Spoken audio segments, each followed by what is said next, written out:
Einstein figured out the theory of special relativity, the first thing he did in the annus mirabilis, the miraculous year of 2005, was he was thinking about magnets. How do magnets work? How does one attract the other? What's that? What's going on there? It's not gravity. What is it? And I mean, the best I know, in spite of the fact that electrons oppose each other because they have the same negative charge, a lot of them moving together produce a force capable of contracting time. That's the way he looked at it. And this contraction of time is the same thing as the movement of the two magnets towards each other. I mean, it's so tenuous. All of our contemporary physics is based on this and the general theory of relativity. An awful lot of it is. And the equations of a Scotsman named Maxwell. And it just seems to me we're not going to believe this stuff for very long. Someone's going to come along and find a more rational, more reasonable explanation for how magnets work. Apparently, his theory about it was extremely, utterly generalizable, and that's, I think, its strong suit. But I don't know if it's strong enough to be of any permanent, any lasting value. I don't know. And I bring that up not because I want to talk to you about physics, because I don't know that much physics. I'm bringing it up because I want to talk to you about the impermanence of what we call knowledge.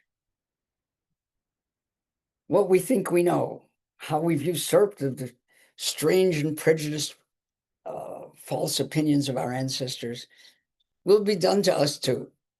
And in 100 years, or let's be generous, in 1,000 years, all the things we believe, they'll say, you know what they felt back then in 2025? They really believed that stuff. That's going to happen to us. Well, you might want to ask yourself, as sages have asked for all eternity, what doesn't change? If all our knowledge changes, what doesn't? And I think the answer, I'm a doctor, so I say, when I help a person and relieve their pain, that's not an iffy thing. Their pain is gone. For all eternity, it may return, but in this moment, for all eternity, it was gone. And I say, I've done something, I've reduced the amount of pain and suffering in this universe. I don't go through this catechism very often, but I mean, I can say that with some truth. And I want you to do that right now to yourself. The anxiety, the frustration, the uncertainty, the shakiness, the I don't know, the doubt. In 1,000 years, people will still be doubting, I hope. I hope they will have the good sense to realize that even what they believe isn't going to be eternally true. So do it right now. Shed as many beliefs as you can, and with them, the kind of anxiety that their confluence creates. You believe this one that says the light is red, and this one that says the light is yellow, and another one that says the light is green. We have all kinds of contradictory beliefs. Well, if you can shed them all, there will be no contradictions left. And that's what I'm asking you to do. How do you do it?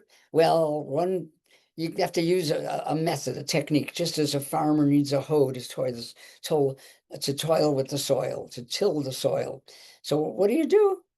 My best advice to you is use the method of sinking down, listening to your own body. This body won't be there forever, but at least it's something you can count on right now. So bring your attention to different parts of your body. Maybe start with your feet and move up, or start with your head and move down. Just sort of acknowledge them, countenance their existence. If you want to add, frosting on the cake, try to get them to relax, to calm down.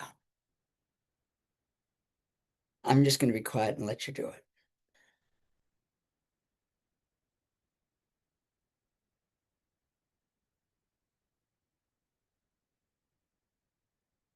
Go all the way up your body and then come all the way down.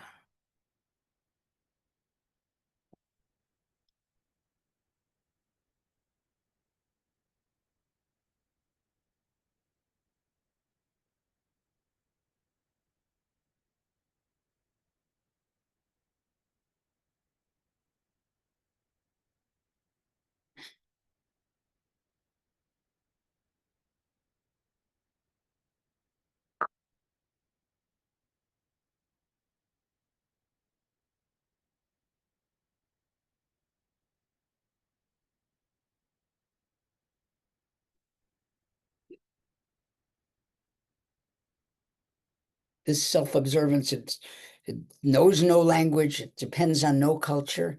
It's just you and you.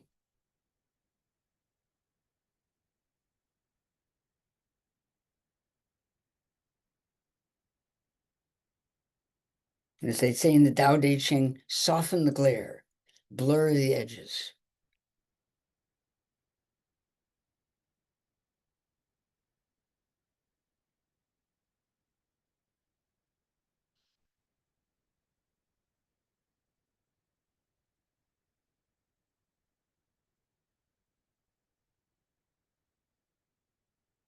The Viagra shamans of Kashmir in the 8th and 9th and those centuries, they had a series of 9 different thoughts you could have, 9 different ways of considering. They're all ways of considering the great beyond.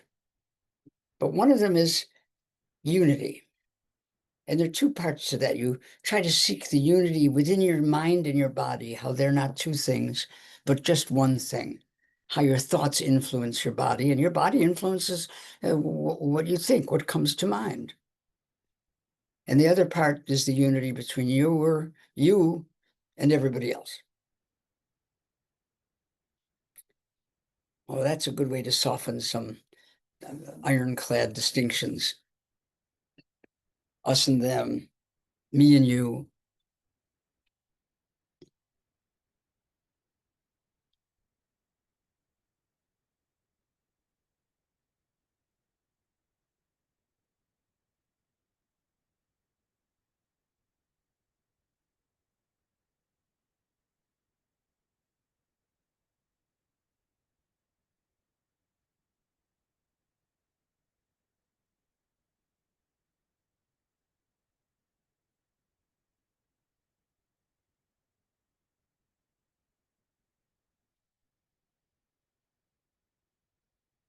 The famous quote of Henry David Thoreau was, men lead lives of quiet desperation.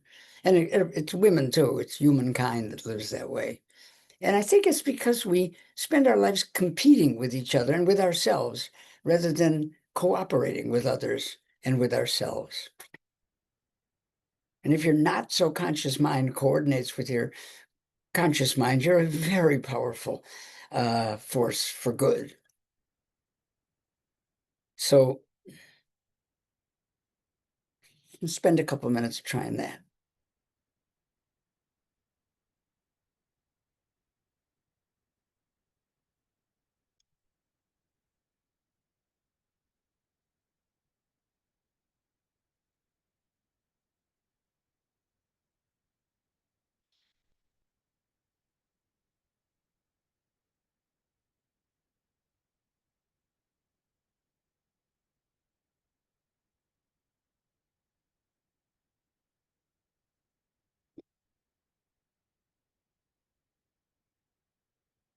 I have to tell you from personal experience, doing this kind of thing gets you to know who you are in a way I've never seen anything capable of even coming close.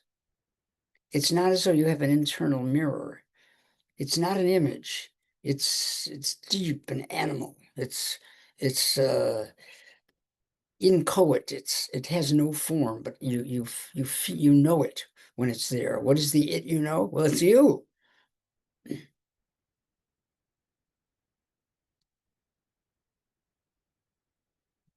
And it gives you a not so false confidence and understanding and humility. That is a joy.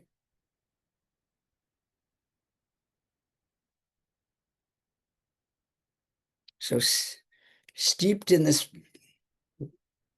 smidgen of introduction to yourself, I'm going to sign off, and I want you all to just do what you like, but you're certainly invited to stay in this position and learn more. Okay, good night, everybody. See you next week.